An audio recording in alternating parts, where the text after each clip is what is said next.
let's get to the game in a moment. Let's start with probably the biggest win tonight. 3,100 plus people here, Cup Eve. I think it's making a statement for the game. I think this is here to stay, and just an incredible atmosphere. Well, I'd like to congratulate Justin and our club on, win or lose, putting on a magnificent display. I mean, event tonight. I mean, over 3,000 people, 3,157, something like that on the crowd. It's the benchmark. It was a wonderful, exciting, tense, at times ugly game, but that crowd was enormous and helped bring us home. Well, you gave them something to cheer about. What a finish, just incredible. Can't say much of the game went to plan, and there was a bit of ad-libbing there as we went along, but I've got nothing but credit for our team. I mean, we had a pretty poor offensive night.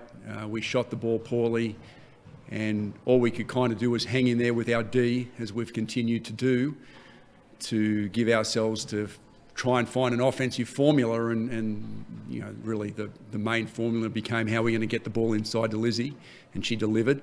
Then Britt hit that big three-pointer to give us a 58-54 lead, and even though Palau came back with a three, we just had our tails up. You're down by as much as 15 at one stage, and clearly there was some restructuring at the defensive end, and it worked. Yeah, well, look, credit to Dandenong. They're a tough coverage with Sarah Blitzavs in the three spot because she's so versatile. And Carly's such a good shooter. Steph, they're just loaded with weapons everywhere. And minus Jenna, we don't have a natural small forward. So we've either got to go with another guard like Maddie on Sarah, or we've got to bring one of our posts down to guard her and give up some speed and a foot quickness disadvantage. So it never kind of feels comfortable when you're that way. But I thought Maddie didn't have a great shooting night, but a D on Sarah when she went there was really strong. And then when we kind of went to the zone at the end, we just had to protect Liz's fourth foul because we were never going to win if she was out of the game. People wouldn't realise, we didn't see a lot of Monique Conte tonight, but she's been a very busy person today because she actually studied for her maths exam in her VCE, didn't she? Yeah, it's been a tough 2 weeks. In the middle of Year 12 exams, and she had 2 exams on Friday, and came down and played the game in Bendigo, and it wasn't a best performance, but how could you blame her? And then she couldn't train this morning as we're getting ready for the game, and had a maths exam, and she said she went really well at it, but again, not great preparation to play a WNBL game, so we had to kind of keep her down a little bit tonight. So looking ahead, you've got a big weekend coming up as well. You've got back-to-back games. After a big win like this, how are you going to pull back up and hit the road this weekend? Yeah, look, we're 4-1, we're on top of the ladder, and then we just get 4 bad injuries. And so, the lightning bolt strikes, and then it's like, well, geez, how do you deal with that? And so I think that, it was really about, can we kind of keep our head above water while we're trying to get players back onto the court?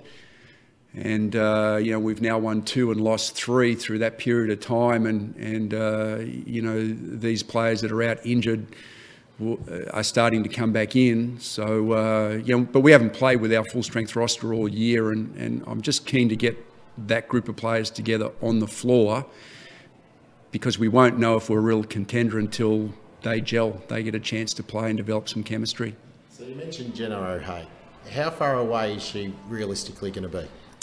Well, she's getting closer. It's a calf injury, and we're kind of at that point where, she's returning to training kind of thing, and it's responding well. Obviously, we hope it's sooner rather than later, and it'll be any one of these weekends coming up. Now, Guy, obviously no player with you tonight. That's because they're currently in amongst about 1,000 fans on the court signing autographs, which has become a hallmark of the Boomers after a game.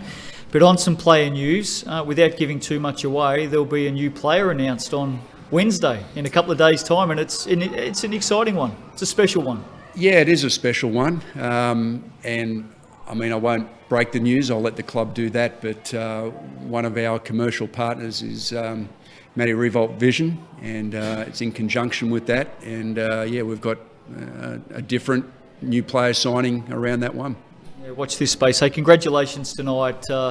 Basketball was the big winner, WNBL was the big winner, and good for the Boomers to get back on track. But an amazing crowd, incredible atmosphere, and no doubt that the Cup Eve Derby is here to stay. And for the first time in 4 years, the Deakin Melbourne Boomers get back the Michelle Timms Cup. Well done. Yeah, no, thank you very much. It's a really tough opponent, and but yeah, like you said, it's just a wonderful night for the league, and I hope it's the sort of event that we can promote more of in the future.